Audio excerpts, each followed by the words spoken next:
Pancreatic duct system. Clear? Yes sir.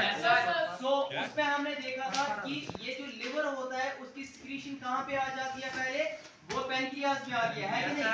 उसके बाद pancreas से निकल के एक तो पैनक्रियाटिक जूस या पैनक्रियाटिक सिक्रीशन और लिवर की जो सिक्रीशन है वो दोनों किस में जाती है? वो जाती है किस में? वो जाती है ड्यूडेनम। Duodenum is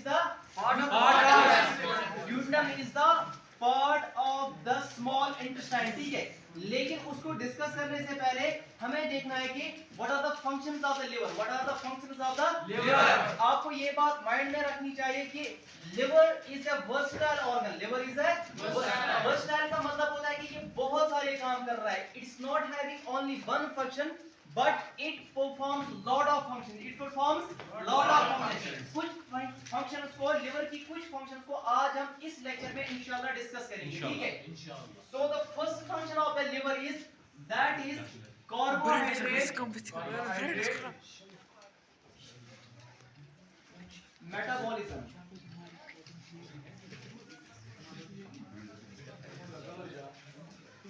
Metabolism.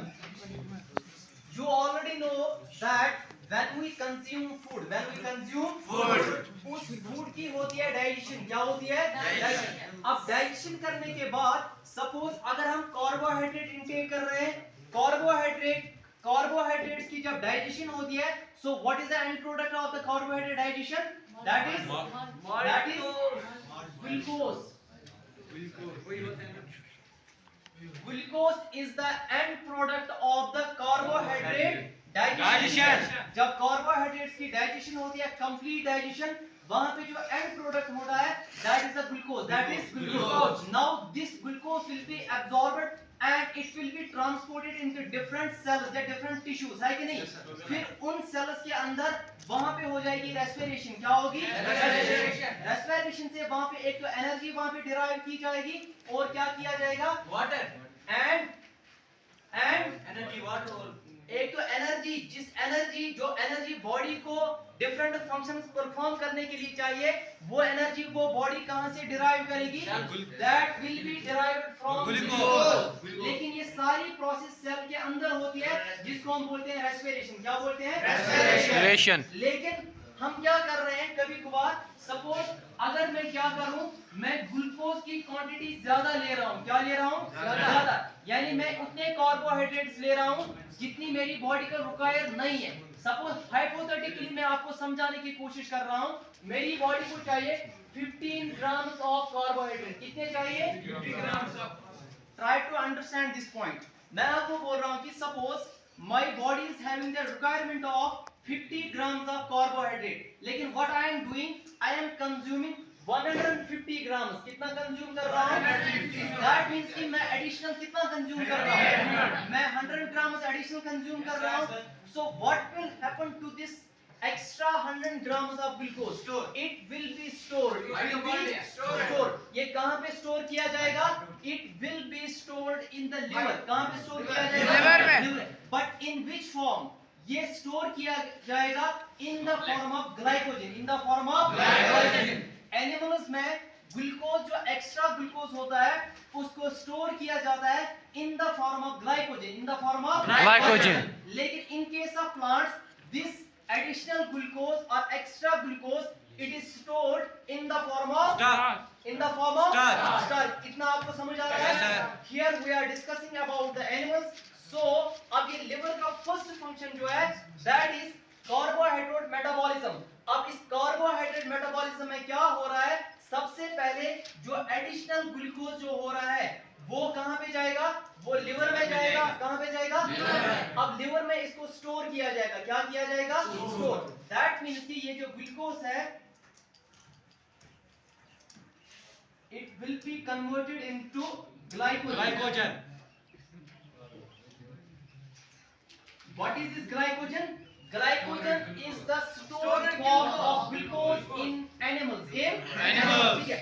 अब इस प्रोसेस को क्या बोल रहे हैं? इस मेटाबॉलिक प्रोसेस को क्या बोल रहे हैं? जब ग्लूकोज कन्वर्ट किया जाता है ग्लाइकोजन में, ये सारा किस में हो रहा है? लिवर की सेल्स में होता है। ठीक है। इस मेटाबॉलिक प्रोसेस को बोलते हैं glycogenesis.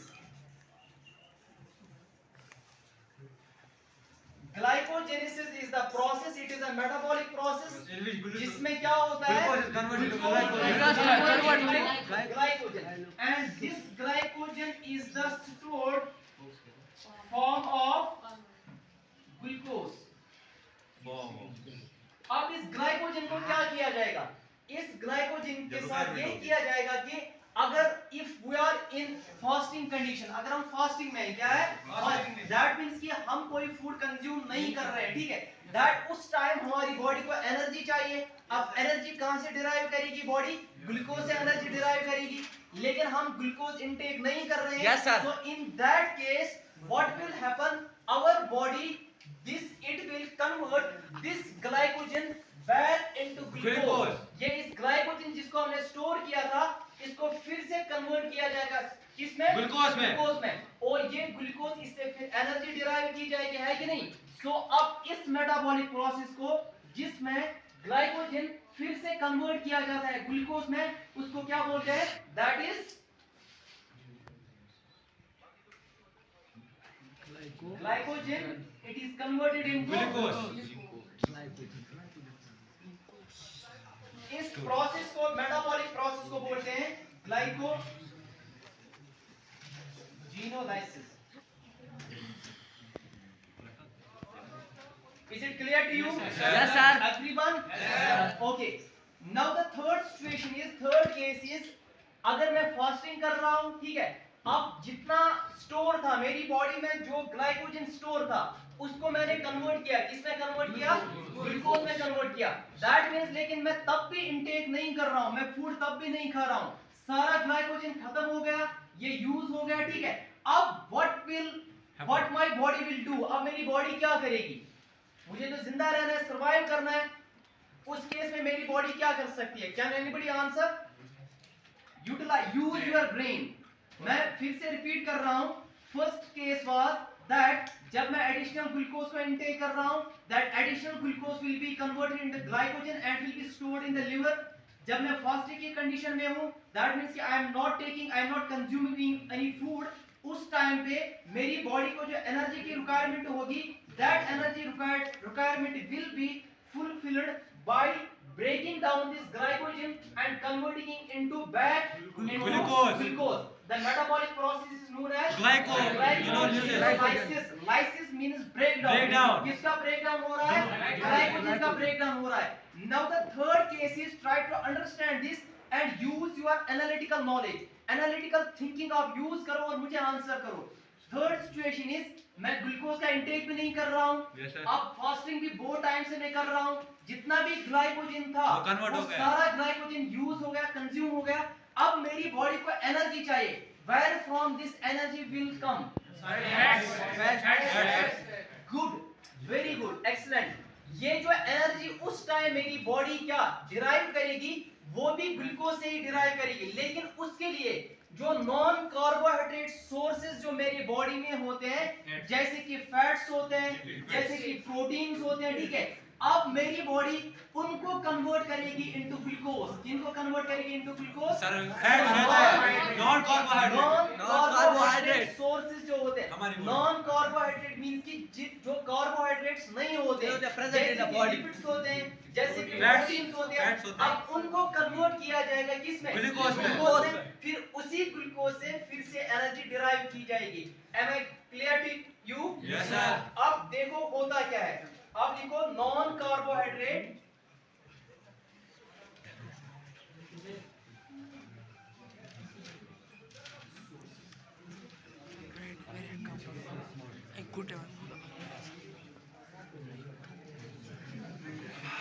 Silence. Non carbohydrate sources से जब ग्लूकोज बनाया जाएगा, ये किस कंडीशन में होगा, ये फास्टिंग की कंडीशन में होगा, जब हम लॉन्ग टाइम से फास्टिंग कर रहे हैं और कोई फूड भी इंटेक नहीं कर रहे हैं, जितना भी ग्लाइकोजन था वो सारा का सारा कंज्यूम हो गया, उससे ग्लूकोज हमने बना दिया, ठीक है। अब मेरी बॉडी को सरवाइव करने के लिए मेरी बॉडी अब ढूंढेगी क्या और कोई चीज है जिससे मैं एनर्जी रिक्वायरमेंट फुलफिल कर सकती हूँ। उसको अब पता चलता है कि अभी मेरी बॉडी में क्या है, नॉन कार्बोहाइड्रेट सोर्सेज है, जैसे कि यहाँ पे फैट्स और प्रोटीन्स। अब मेरी बॉडी इनको कन्वर्ट करेगी, क्या करेगी? इनको कन्वर्ट करेगी। It will convert these non-carbohydrate sources into what? Glucose, है कि नहीं? अब इस metabolic process को, जिसमें non-carbohydrate sources of the food they are converted into the glucose. This metabolic process is known as gluconeogenesis. Gluconeogenesis.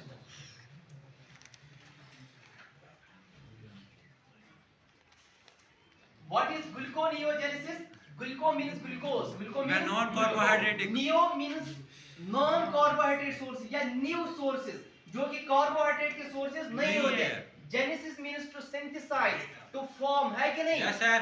तो इतना समझ आपको Yes, आया? sir. So this was the first function of the liver, that is carbohydrate metabolism. अब carbohydrate metabolism में ये क्या करता है हमारा liver? That is it converts glucose into glycogen and the metabolic process is known as glycogenesis. Second metabolic process जो होती है that is glycogenolysis. That means जो stored glycogen जो होता है जरूरत पड़ने पर, जब नीड होती है हमारी बॉडी को, जब हमारी बॉडी को ग्लूकोज नहीं मिल रहा है, तब वो stored form of the glucose that is the glycogen उसको यूटिलाइज करके ग्लूकोज बना दिया है। Metabolic process known as glycogenolysis. Lysis means breakdown. And the third case is कि नॉन कार्बोहाइड्रेट सोर्सेज से ग्लूकोज बनाया जाता है, उस मेटाबॉलिक प्रोसेस को क्या बोलते हैं? Gluconeogenesis. ग्लूको means glucose, neo means कि नॉन कार्बोहाइड्रेट सोर्स से बन रहा है, and genesis is the formation. Genesis is the formation और synthesis. Am I clear to you up to this? Yes, sir. Shall I rub this? Yes sir. No sir. Okay, please write down fast. Yes sir. Rub it. Of the liver is that is this is the second function of the liver. Yes, sir. It is urea cycle. Liver also plays role in urea cycle. What? Liver plays role in urea cycle.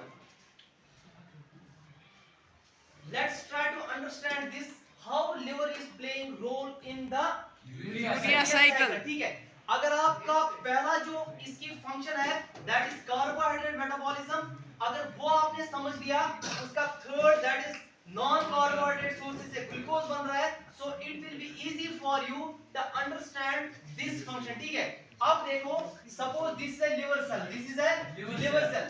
Liver की we will try to understand. ठीक है, अब आपको पता है कि ये जो प्रोटीन्स है, proteins are made up of amino acid.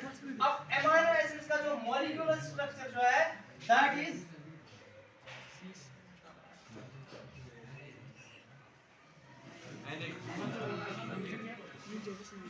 basic structure of all the amino acids is like this. अब अलग-अलग amino acids में जो डिफरेंस कहाँ पे होती है, ये जो R होता है यही चेंज होता है, यानी अलग-अलग ग्रुप्स होते हैं अलग-अलग amino acid में, लेकिन बेसिक स्ट्रक्चर ऐसा ही होता है.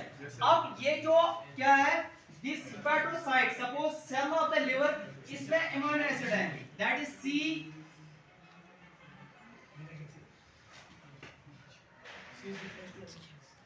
अब क्या होता है, मैंने बोला था आपको, जब स्टार्वेशन की कंडीशन में क्या होता है कि ये जो हमारी बॉडी जो है वो एडजस्ट ऐसे कर रही है अपने आप को कि वो नॉन सोर्सेज ऑफ कार्बोहाइड्रेट से क्या बनाती है, ग्लूकोज बनाती है. ठीक है, अब एक नॉन सोर्स ऑफ कार्बोहाइड्रेट क्या है, that is protein. That is protein. अब इस प्रोटीन को क्या किया जाएगा, this protein will be converted into glucose. आपको बात समझ आ रही है? This protein will be converted into glucose. जब इस प्रोटीन को ग्लूकोज में कन्वर्ट किया जाता है, ये जो NH2 ग्रुप होता है इसको क्या किया जाता है, इसको डिटैच किया जाता है, अलग किया जाता है कि नहीं.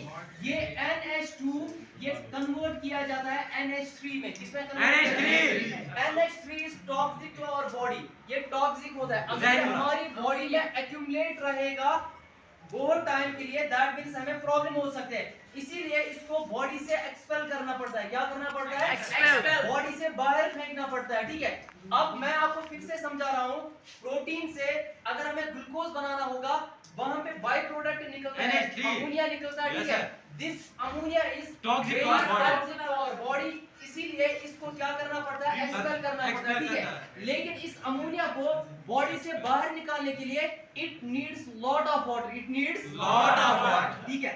अब हमारी बॉडी क्या कर रही है, वो इस अमोनिया को लेस टॉक्सिक फॉर्म में कन्वर्ट करते हैं। किसमें कन्वर्ट Less करते हैं? toxic अब वो form. लेस टॉक्सिक फॉर्म क्या है? That is urea, that is urea. ठीक है।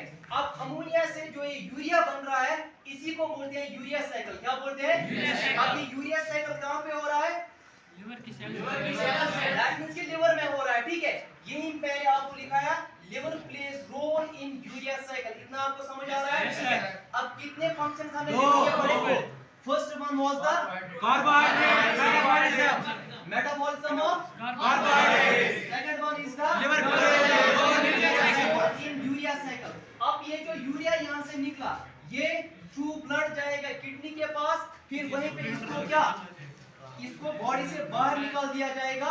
जब हम यूरिनेशन कर रहे हैं, यूरिनेट कर रहे हैं, ठीक है, उस टाइम में ये यूरिया बाहर निकल रहा है हमारी बॉडी से। इतना आपको समझ आ Yes, रहा है? sir. अब हम देखेंगे what is the third function of the liver. The third function of liver is that, कितना समझ आ रहा है आपको? Yes, sir. Everyone? Yes sir Storage Yes, sir. of lipid soluble vitamins। अब लिवर की थर्ड फंक्शन क्या है? Sir, लिवर की storage third of function lipids. is that it stores the vitamins। लेकिन which vitamins? Fat soluble vitamins। All the vitamins have been categorized or divided into two groups। One is water soluble vitamin, another is fat soluble vitamin। अब fat soluble vitamins में कौन कौन से vitamins आते हैं? इसमें आते हैं vitamin A, D, E and के। कल को आपको क्वेश्चन आ सकता है कॉम्पिटिटिव एग्जाम में, which of the following is the fat soluble vitamin। अगर इन चारों में से कोई ऑप्शन दिया होगा, आपको उसी पे टिक लगाना है। या आपको क्वेश्चन आ सकता है which of the following is not the fat soluble vitamin। आपके माइंड में अगर होगा कौन कौन सा फैट सॉल्युबल है, वो हमारा easily you can answer out the question, है कि नहीं? Yes, So sir. it becomes very easy। Easy. तो आप लिवर किन विटामिन को स्टोर कर रहा है? Vitamin A, vitamin D, vitamin E, vitamin K. E and के। इन विटामिन को हम क्या बोलते हैं? Sir, fat soluble vitamin। ठीक है। So this is all for the day। I hope you will revise all the concepts what I have taught today। Inshallah in tomorrow's class we will discuss some other functions of the liver and simultaneously we will discuss the Functions of functions of pancreas. pancreas से जो वहाँ पे pancreatic juice निकल रहा है, उसकी क्या functions है? We will discuss that in tomorrow's class। Inshallah।